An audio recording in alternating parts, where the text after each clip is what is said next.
The booming beauty business getting a bit of a marketing makeover to target a younger and even savvier online audience, with teens still piling into beauty stores. That mascara behind the plexiglass? It's the same one 2 blocks away. You paid 30% more for not noticing. 5 stores. One of them is in federal court over what it sold you. One paid over $1 million to a state attorney general. One built its entire model on psychology Estée Lauder invented in 1959. Stay until the end. The worst one has 44 million people who still trust it. Number 5, Walgreens.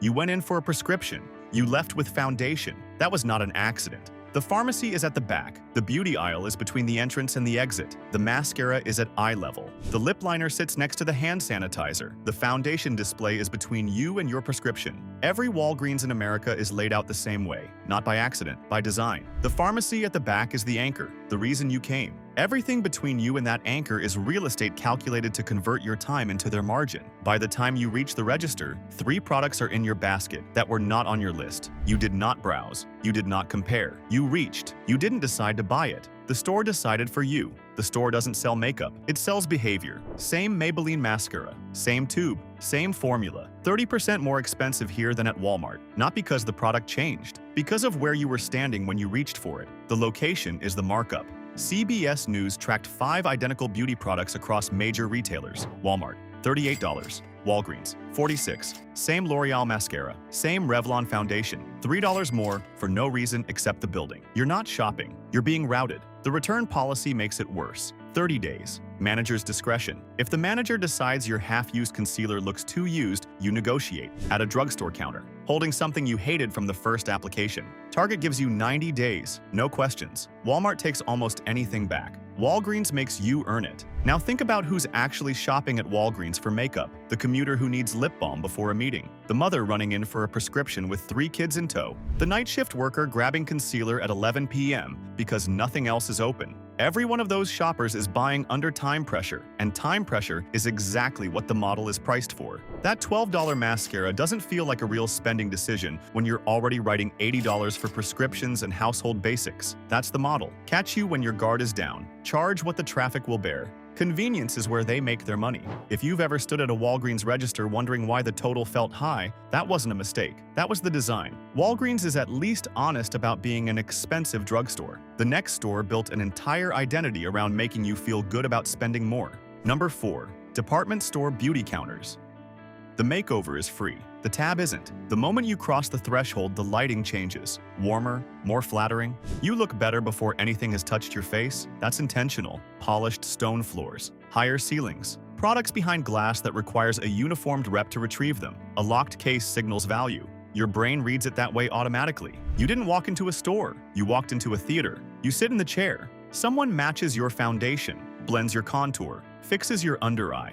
You look good. You feel taken care of. Then you feel obligated. That feeling was engineered. Former counter staff have confirmed on record that they work daily dollar quotas, specific numbers they must hit before the shift ends. The woman doing your blush is not a beauty advisor. She's a commissioned saleswoman who knows how to blend. It goes deeper. The Clinique rep earns commission on Clinique, only Clinique. When she tells you their moisturizer outperforms the Lancome one 10 feet away, she has a financial reason to say it. Her paycheck depends on you not walking over there. She may believe every word she's saying. She's also incapable of giving you neutral advice. Both things can be true at the same time. You thought you were shopping. You were being guided. The gift with purchase is the oldest move in the playbook. Estée Lauder invented it in 1959, not as generosity, as psychology. Here's the actual story. Estée Lauder couldn't afford magazine advertising the way Revlon could. She didn't have the budget, so she went the other direction. She gave away a free powder compact with every purchase instead. Customers walked out with something extra, felt rewarded, came back for more, told their friends. The mechanism worked because it ran on debt. When someone gives you something free, your brain registers a debt. In a store, debt means buying. They've run that exact mechanism every season for 65 years. Different bag, different lipstick, different foundation sample, same psychology. Every season, every counter, every brand that ever copied her. It still works every time. The numbers tell you the model is collapsing. Macy's closed 66 locations in 2025. Belk is shuttering counters across the South. JCPenney's beauty floor has shrunk to a fraction of what it was a decade ago. The model is dying. The psychology it runs on does not. If you've ever left a counter with $140 of products you didn't plan to buy, that wasn't you. That was the system. The makeover was free. Everything else had a price built in before you sat down. At least the makeup at a department store counter is sealed. The next store can't say the same without a federal judge weighing in. Number 3. CVS. Same product. Same size, different store, you pay more. Walmart, $38. CVS, $46. Same L'Oreal mascara. 50% more at CVS. Same Revlon foundation. $3 more. That's not a sale. That's the system. 19 products. Same brands. CVS charged nearly 40% more than Target across the entire basket. 40%. Not on a clearance shelf. Not during a stockout. The standing price. The price didn't change. Your awareness did. Then there's extra bucks. CVS will point you there the moment you question the price. 2% back. Quarterly. 30-day expiration. Spend $50 on beauty and earn $1. Hit a strong quarter, and maybe you see 5. Then the $5 has a deadline. Miss it, and it's gone. Walk through the actual math. You spend $200 on beauty over a quarter. 2% back is $4. The 30-day expiration window means you have to remember it, find a qualifying product, and make a purchase you might not have made otherwise, just to claim it. Half the rewards expire unused. Industry-wide, redemption rates on time-limited drugstore loyalty are between 30 and 50%. The other half is profit CVS keeps because you forgot. Even when you redeem every reward before every expiration, you still pay more overall than you would at Target or Walmart with no loyalty card at all. The treadmill runs, you never catch up. CVS counts on the prescription visit. You're already in the building,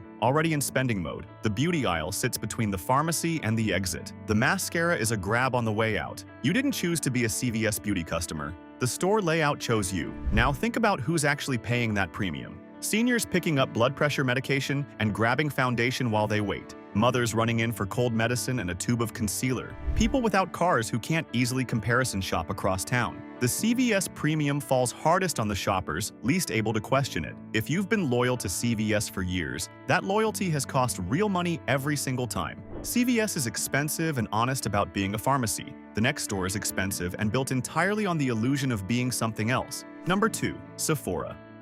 Walk in. Take one slow look around before you touch anything. The featured table at the entrance. The brands at eye level in the center aisle. The most floor space going to certain names. The trending wall positioned exactly where your eye lands as you walk past the registers. Now ask which company owns all of it. Sephora is owned by LVMH, the same conglomerate behind Louis Vuitton, Christian Dior, and Givenchy. LVMH also owns Benefit Cosmetics, Fenty Beauty, Fresh, Marc Jacobs Beauty, Makeup Forever, Guerlain, Acqua di Parma. The list keeps going. You think you're choosing between brands competing on merit. You're often looking at one parent company's products on both sides of your eye line. Sephora is not a marketplace. It's a showroom. You're not choosing. The shelf is choosing for you. The featured placement is not editorial. The brands at the entrance are not there by coincidence. The end cap displays are paid placements or owned brand promotion. The house always wins because the house owns the store and a significant number of the brands inside it. The Sephora favorites wall isn't favorites, it's inventory strategy. The new and trending section isn't measuring what's trending, it's deciding what trends. When you see a brand on the entrance table for 3 months in a row, that's not because customers are loving it. That's because someone bought the placement. Now look at the loyalty card. Beauty Insider. Very important Beauty Insider. Rouge. 3 tiers. Sounds aspirational. Points convert into samples, not cash. A real discount requires Rouge status. That means $1,000 in a single calendar year. The 20% discount kicks in during 2 sale windows only. The card feels like membership. The math says otherwise. Then there are the legal records. Sephora paid $1.2 million to California's Attorney General for selling customer personal data without proper disclosure under state privacy law. Not for a single oversight. For a documented practice the state attorney general considered worth a 7-figure penalty. A class action challenged the Clean at Sephora badge, arguing the green leaf icon misled consumers into thinking products were natural or organic. The court ultimately dismissed it.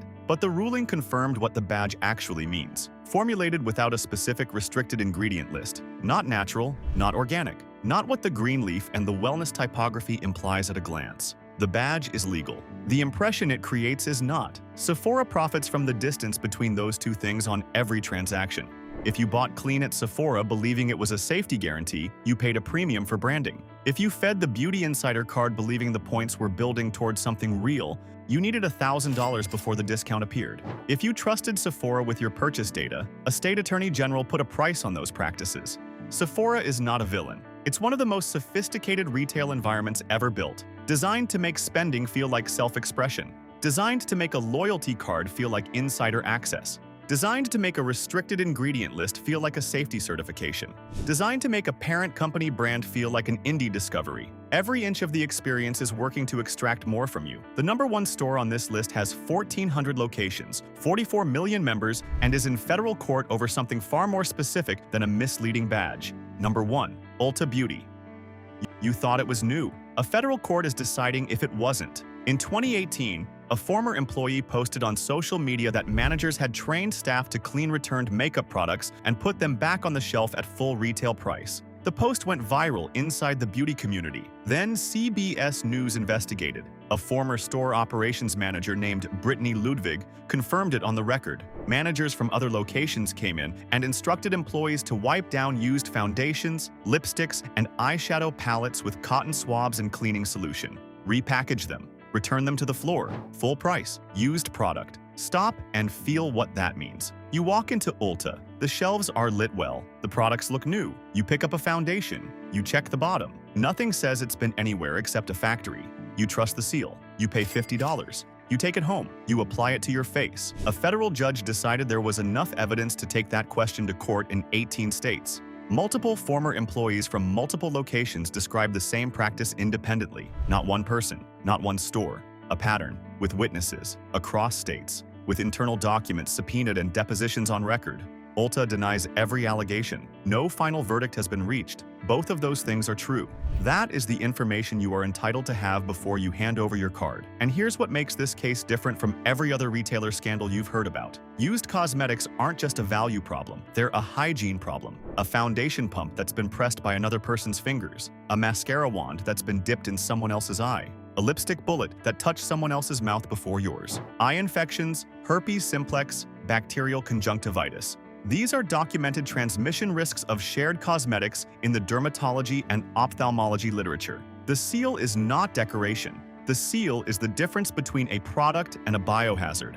The rewards program is genuinely the best in beauty retail. Real cashback, not samples. The 21 Days of Beauty sale runs twice a year at 50% off on products Sephora never discounts outside its narrow windows. Ultimate rewards points convert into actual money off your next purchase. If the program is why you shop at Ulta, that value is real and documented. Ulta earned 44 million members by delivering something that actually worked. So is the case. 44 million members, the best loyalty program in the category. A federal class action in 18 states over whether the product on the shelf was used before you paid for it. If you've ever opened something at home and thought it felt off, you weren't imagining it. You weren't the only one. That's the information. What you do with it is yours to decide. 5 stores built to take more from you. Here are 3 that don't. Safe pick 1. Target. No showroom, no makeover chair, no psychology built into the floor plan. Normal lighting, open shelves, price on the label, no mechanism running in the background to make the number feel smaller than it is, no beauty advisor with a daily quota standing between you and the shelf. You pick it up, you look at it, you decide. Target Circle drops 30 to 50% off brands. Sephora never discounts outside 2 sale windows per year. Those deals roll throughout the year, not gated behind a $1,000 annual spend. The return policy is 90 days on opened products. No manager discretion, no negotiating, no explaining yourself. Target made a structural decision a few years ago that changed the game. They invested in prestige beauty space inside their stores and brought in brands that used to live exclusively at Sephora and department store counters. Tula, Kosas, Drunk Elephant, Fenty, Ulta-tier brands at Target prices, with Target return policies, with Target Circle discounts running in the background. Through August 2026, linking your Ulta Rewards account to Target Circle earns double loyalty points on beauty purchases. The same brand, the same product. Better return policy, lower price, 2 loyalty programs stacking on a single transaction. The quality didn't drop. The price did. The price changes. The product doesn't. That's the entire case for Target. Safe pick 2.